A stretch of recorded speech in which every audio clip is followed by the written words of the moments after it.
उतना ही सोचो जितनी औकात हो। नमस्कार दोस्तों, आप सभी का स्वागत है।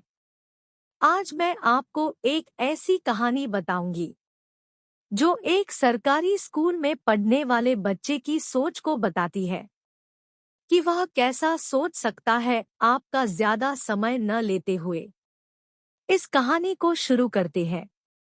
एक बच्चा था, सरकारी स्कूल में पढ़ता था। जाहिर सी बात है, उसके पिता गरीब थे, उसको प्राइवेट स्कूल में नहीं पढ़ा सकते थे। एक दिन उस बच्चे के दिमाग में आया कि मैं देखना चाहता हूँ कि मेरे पिताजी कैसी नौकरी करते हैं और कहाँ जाते हैं।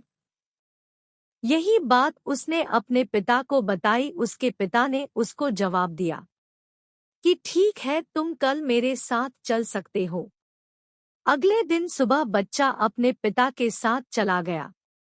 जैसे ही वहां पहुंचा तो कुछ देर बाद उसने देखा कि उसके पिता बड़ी बड़ी आलीशान गाड़ियों की सफाई करते हैं।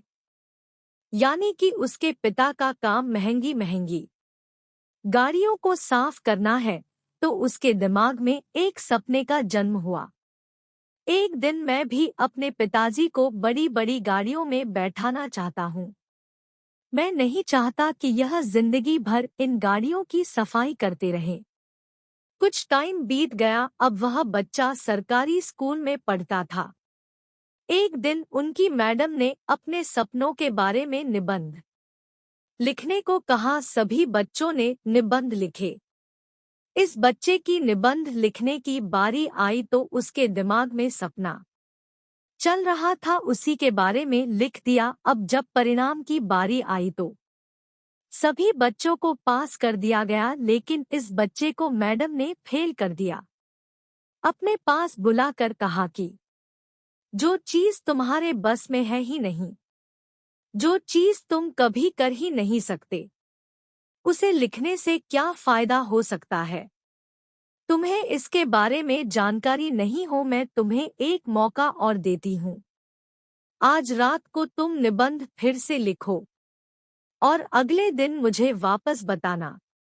वह बच्चा रात भर सोचता रहा कि मेरी क्या गलती है, मैंने कहीं कोई गलती तो नहीं की, वगैरह वगैरह। लेकिन अगले दिन सुबह उसने वही निबंध अपनी मैडम को दे दिया क्योंकि उसका दिल नहीं मान रहा था। आखिरकार मैडम ने उसको फेल कर दिया और यह कहा कि अपनी औकात से बाहर निकलने की कोशिश मत करो। जितनी चादर हो उतने ही पैर पसारो। दोस्तों, वक्त बीत गया, साल गुजर गए, लेकिन वक्त पलट के जरूर लौट के आता है और समय बड़ा बलवान होता है।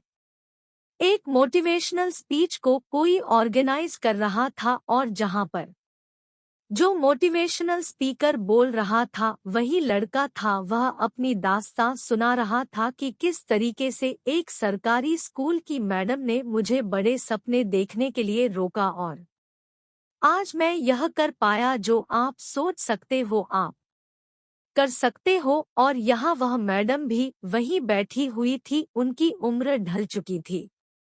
वह अपनी मैडम के पास जाता है और उनके चरण स्पर्श करता है कि मैडम, आपने मुझसे कहा था कि जितनी औकात हो उतना ही सोचो। मैडम, मैं आपको बताना चाहता हूँ कि आप गलत थी और मैं सही था। सोच मेरी हमेशा बड़ी थी। आप सोच सकते हो कि मैडम ने क्या जवाब दिया। मैडम के पास जवाब देने लायक कुछ था ही नहीं, लेकिन मैडम की सोच कुएं के मेंढक की जैसी थी, जिसको आसमान भी उतना ही देता है जितना कुएं के भीतर से नजर आता है। तो कुएं के मेंढक जैसी सोच ना रखिए दोस्तों, समुद्र की मछली जैसी सोच हमें रखनी चाहिए। कुल मिलाकर इस कहानी का मर्म यही है, बड़ा सोचना चाहिए। जो हम सोच सकते हैं वह हम कर सकते हैं, इसमें कोई दो राय नहीं है।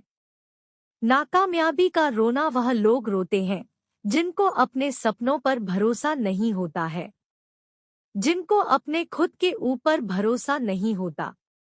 जितनी जानकारी मैं इस कहानी के माध्यम से आपको दे सकता था मैंने आपको दे दी। फिर भी अगर कोई भूल हुई हो तो मैं क्षमा प्रार्थी हूँ उसके लिए, और आशा करता हूँ कि यह कहानी पढ़कर आपको अच्छा लगा होगा और आपको भी इससे मोटिवेशन मिलेगा। आगे भी आपको कई मोटिवेशनल कहानियाँ मिलती रहेगी। इस कहानी को पढ़ने के लिए और अपना कीमती समय देने के लिए दिल से आपका शुक्रिया।